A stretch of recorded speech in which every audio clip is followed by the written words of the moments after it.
ఇప్పుడు నేను చేసిన ఈ స్కల్ప్చర్ జై హింద్ అనే స్కల్ప్చరు నాకు నెవేలి లిగ్నైట్ కంపెనీ ఎన్ఎల్సిఐఎల్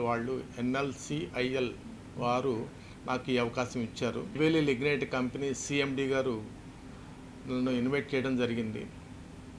వారికి నేను కొన్ని స్కెచెస్ చూపించాను.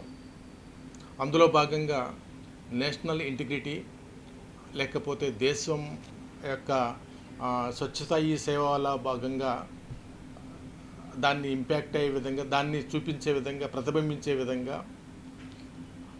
నాకు కొన్ని సూచనలు చేశారు. అందులో భాగంగా కొన్ని స్కెచెస్ వేసి వాటిని వారితో డిస్కస్ చేయడం జరిగింది. సిఎండి గారు జై హింద్ అనే ఒక స్కల్ప్చరు ఒక నేషనల్ ఫ్లాగ్, మన ఇండియన్ నేషనల్ ఫ్లాగ్ని ఇన్స్పిరేషన్ తీసుకొని ఇలాగా మనము చేద్దామని చెప్పేసి వారు సూచనలు ఇచ్చారు. నియర్ కడులు దగ్గర ఉన్న వాళ్ళ మైనింగ్స్ దగ్గర ఉండి వారు ప్రొవైడ్ చేసిన ఐరన్ స్క్రాప్తో మేము ఈ జై హింద్ స్కల్ప్చర్ చేయడం జరిగింది.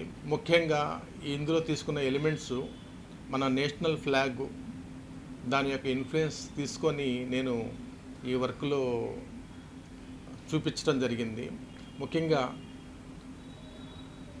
త్రివర్ణం కలర్స్ ఏవైతే ఉన్నాయో ఆ మూడిటి కలర్స్ మరియు జాతీయ జెండా యొక్క ఆవిష్కరణ, అక్కడ జాతీయ జెండా ఏర్పడడానికి చాలామంది స్వాతంత్ర సమరయోధులు వాళ్ళ యొక్క జీవితాలను త్యాగం చేశారు. వారి యొక్క జీవితానికి త్యాగం చేసిన జీవితాలకి చిహ్నంగా, గుర్తుగా ఈ జాతీయ జెండా ఆవిష్కరణ జరిగింది.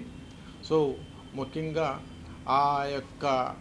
ఆ త్యాగాలనికి గుర్తుగా మరియు జాతీయ చిహ్నం ఏదైతే జెండా, మూవన్నెల జెండా ఉందో దాన్ని ప్రధానంగా కాన్సెప్ట్లో తీసుకొని దాన్ని నేను సుమారుగా 10 అడుగుల ఎత్తున, వెడల్పు 10 అడుగులు ఉండే విధంగా ఒక స్కల్ప్చర్ స్టార్ట్ చేశాము.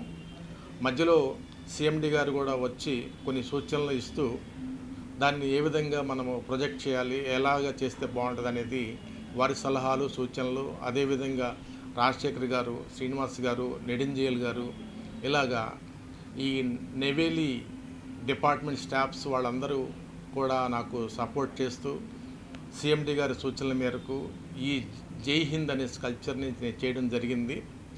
దానిని యాక్చువల్లీ ముఖ్యంగా మినిస్ట్రీ ఆఫ్ కోల్ వాళ్ళు శాస్త్రీ భవన్కి ఎదురుగా పెడదామనే ఉద్దేశంతో చేయించారట. అయితే అది నా అదృష్టం అది రఫీ మార్గ్ జంక్షన్లో పెట్టడానికి ఈ మధ్యన ఇటీవలనే ఆవిష్కరణ జరిగింది.